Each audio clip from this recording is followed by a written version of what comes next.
คอยน้องเดือน12น้องยังบ่ตาวไปหลายปีบ่มีข่าวอ้ายนั่งเศร้าอยู่กลางทุ่งนาก็เฟืองแห้งเหี่ยวไปตามกาลเวลาเปรียบน้องบ่เห็นค่าลืมเข้าในนาที่เคยดำลมหนาวพัดตองเดือน12น้องยังบ่ตาว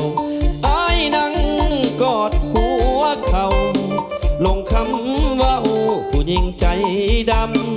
ำนั่งเสร็จน้ำตาถึงขนาแต่เศร้าจนคำลืมมกปาคอนที่เฮาเคยจำด้วยกัน